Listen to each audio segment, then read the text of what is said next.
¿Qué es el ciclo de Krebs? El ciclo de Krebs es una serie de reacciones químicas que forman parte de la respiración celular. Estas reacciones se llevan a cabo en las células aeróbicas, es decir, las que necesitan de la presencia del oxígeno para sobrevivir. ¿Dónde se lleva a cabo? Se lleva a cabo en los orgánulos de las células aeróbicas llamados mitocondrias. ¿Su función cuál es?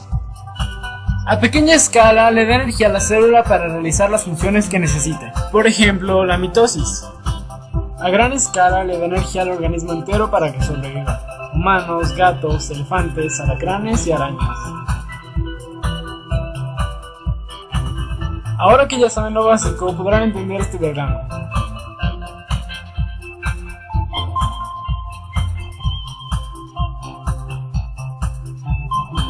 Nah, mentira. Para poder entender mejor todo esto, tenemos que saber que este ciclo forma parte de un conjunto de sucesiones químicas que ocurren en la célula, es decir, intercambios de energía y materia que tienen alguna función. Para que podamos comprender el ciclo de Krebs, tenemos que hablar también de glucólisis y de la cadena de transferencia de electrones. El término glucólisis significa romper el azúcar, y no es precisamente eso. El proceso se lleva a cabo en el citoplasma de la célula. Ahí. Empieza cuando la glucosa, que es una molécula de 6 carbonos, entra a través de la membrana celular. En realidad su estructura es más compleja, pero nosotros prestaremos atención solamente al número de carbonos. Esta es una imagen de la molécula de glucosa en su forma tridimensional. Sobre esta molécula empiezan a trabajar diferentes enzimas, que son proteínas que se encargan de convertir ciertas partículas en productos que la célula necesita. Este proceso consta de 11 reacciones que dan como resultado 2 moléculas de ácido pirúvico o piruvato. Esta reacción produce 2 moléculas de ATP, adenosina trifosfato, y 2 de nicotiamida, adenindinucleótido, las cuales se unen a un ion de hidrógeno para ser aprovechadas posteriormente en la cadena de transferencia de electrones. Hay que recordar que el ATP es la moneda de energía de la célula. Esta es la estructura química de los piruvatos, resultados de la glucólisis, que tienen 3 carbonos.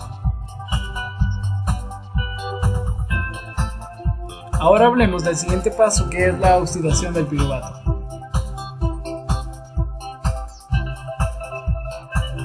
Los restos de glucosa están casi listos para entrar al ciclo de Krebs, pero primero necesitan deshacerse de un carbono. Lo hacen y este se une a un oxígeno diatómico para formar CO2, el cual expira nuestro organismo. Eso convierte el ácido pirúvico en acetil-CoA.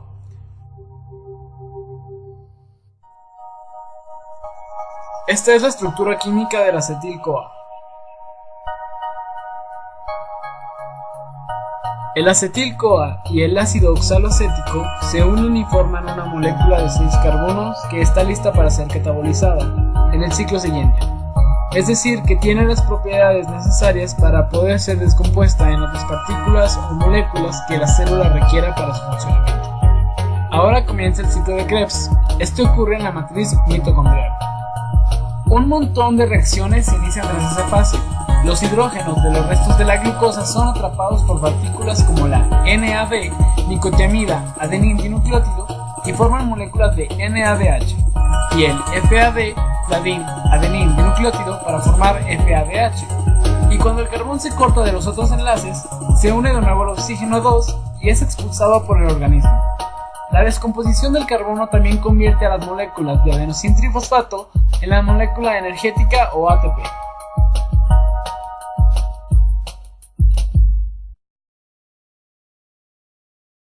En la glucólisis se produjeron 2 moléculas de ATP y 2 de NADH, en total por los 2 piruvatos. En la oxidación del piruvato se anabolizaron, es decir, se construyeron 2 moléculas de CO2 y 2 de NADH, en total por los 2 piruvatos, otra vez. En el ciclo de Krebs obtuvimos 2 moléculas de ATP, 2 de dióxido de carbono, 6 de NADH y 2 de FADH, por la molécula de glucosa entera, es decir, los 2 piruvatos. La etapa de la cadena de transporte de electrones es la más provechosa porque en ella se utilizan los electrones que traen las moléculas acarreadoras para la obtención de ATP. Este proceso se lleva a cabo en la membrana de las crestas mitocondriales y consiste en el bombeo de iones de hidrógeno de un lado a otro de esta membrana, a través de una serie de moléculas aceptoras. Hagamos el conteo de ATP que sería producido en una cadena de transferencia eficiente. Tenemos 10 NADH. Cada NADH se oxida para formar 3 ATP, por lo tanto tendremos 30 ATP. También hay 2 FADH. Cada uno se oxida en la cadena de transporte de electrones, formando 2 ATP, por lo tanto en total tenemos 4 ATPs. En total tenemos 38 ATP, una gran cantidad de energía. Y así es como nuestras células transforman los carbohidratos en energía.